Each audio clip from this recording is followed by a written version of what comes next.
নমস্কার বন্ধুরা, সবাইকে জানাই শুভ নববর্ষের প্রীতি ও শুভেচ্ছা। সবাই সুস্থ থাকুক এবং আগামী দিনগুলো সবার জীবন আনন্দে কাটুক, এটাই কামনা করি। আজ সকালে কালীঘাট মন্দিরে পুজো দিতে এসেছিলাম। গতকাল কালীঘাট মন্দিরে স্কাইওয়াক উদ্বোধন হয়েছে। আজ সকালে কালীঘাট মন্দিরের পরিবেশ, মন্দিরে কত দর্শনার্থী পুজো দিতে এসেছিলেন এবং স্কাইওয়াক পুরোটা ভিডিওর মাধ্যমে তোমাদের দেখাবো। কালকে স্কাইওয়াক উদ্বোধনে এখানে প্রোগ্রাম হয়েছিল, চারিদিকে এখনো বাঁশ কাপড় ছড়িয়ে আছে।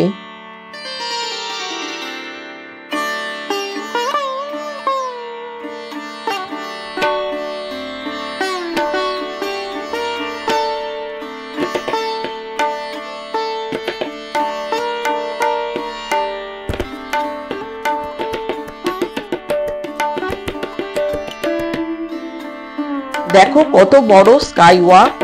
সবাই আজ আনন্দে নতুন স্কাইওয়াকে হেঁটে মাকে পুজো দিতে যাচ্ছে। নতুন স্কাইওয়াকে হাঁটতে বেশ ভালো লাগছে। আমি সকাল 7টায় কালীঘাট এসে পৌঁছেছিলাম। এখনই অনেকের পুজো দেওয়া হয়ে গেছে, বাড়ি ফিরে যাচ্ছে। স্কাইওয়াকের দুধারে হাওয়া চলাচলের জন্য খোলা আছে। নতুন স্কাইওয়াকে হেঁটে পুজো দিতে যেতে বেশ ভালো লাগছে। কালীঘাট সম্পর্কে এখানে লেখা আছে, হিন্দু শাস্ত্র অনুযায়ী পুরাণ বর্ণিত 51 সতীপীঠের অন্যতম জনশ্রুতি অনুযায়ী বহুকাল আগে আদিগঙ্গার পাশে কালীক্ষেত্র নামে ঘন জঙ্গলপূর্ণ এই স্থানে আত্মারাম ব্রহ্মচারী নামে এক ব্রাহ্মণ বাস করতেন।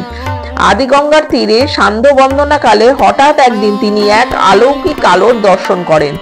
আলোর উৎস সন্ধানে এসে এই পুষ্করিণী থেকে মা কালীর মুখ ও পদঙ্গুলি সদৃশ পাথর খুঁজে পান।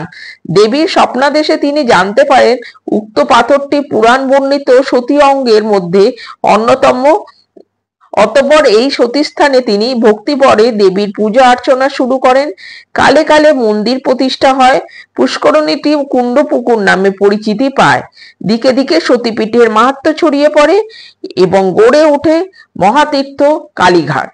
বন্ধুরা, তোমরা যারা কলকাতায় থাকো বা কলকাতার বাইরে থাকো, কলকাতায় এলে অবশ্যই মাকে দর্শন করবে এবং স্কাইওয়াক করে এলে এই লেখাটা এবং এই চিত্রগুলো দেখতে পাবে। সোজা স্কাইওয়াকে হেঁটে এবার শেষ প্রান্তে চলে এলাম। এসকেলেটর করে নিচে নামলেই মায়ের মন্দির। আমি সকাল 7টায় মন্দিরের পুজো দেবার জন্য লাইনে দাঁড়ালাম। মূল মন্দির থেকে ডান দিকে পুজো দেবার জন্য পরপর ডালার দোকান। সকাল 7টায় কি ভিড়! প্রচুর মানুষ এসেছে পুজো দিতে। অনেকের পুজো দেওয়া হয়ে গেছে। ভোর 5টা থেকে পুজো চলছে।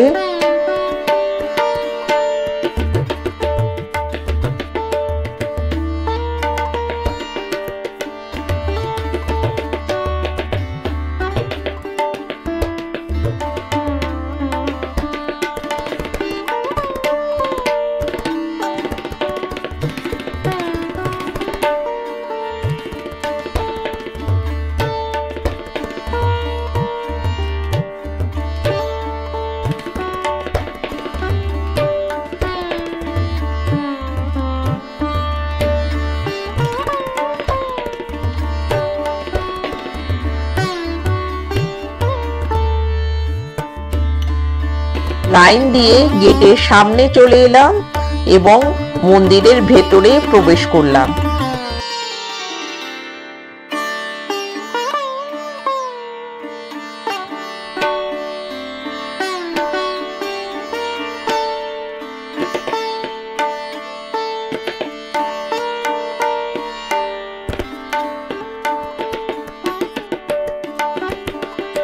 মন্দিরের ভেতরেও প্রচুর লাইন এবং অনেক ভিড়।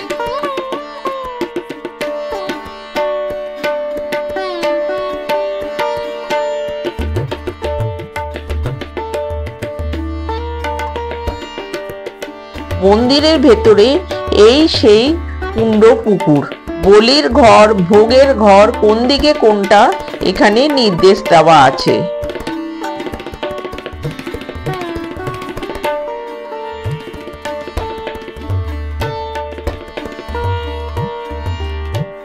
মন্দিরের ভেতরে লাইন দিয়ে 3.5 ঘন্টা পরে 10:30টার সময় মাকে স্পর্শ করে খুব ভালোভাবে পুজো দিয়ে এলাম।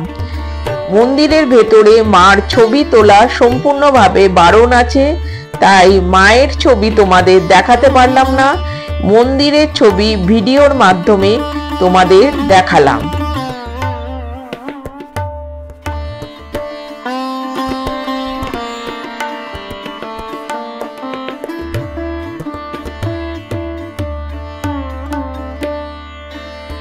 এবার বলি, কালীঘাট মায়ের মন্দির আসতে হলে কালীঘাট মেট্রো স্টেশনে নেমে বাইরে বেরিয়ে হাজরার দিকে বা দিকে ফুট ধরে হাঁটলেই স্কাই ওয়াক পড়বে। এবার স্কাই ওয়াকে উঠে হাঁটলে পরেই মায়ের মন্দির। আবার বাসে করে কলকাতার যে কোনো জায়গা থেকে রাসবিহারীর মোড়ে আসতে হবে, সেখানে বাপুর ধরে হাজরার দিকে হাঁটলেই স্কাই ওয়াক পড়বে।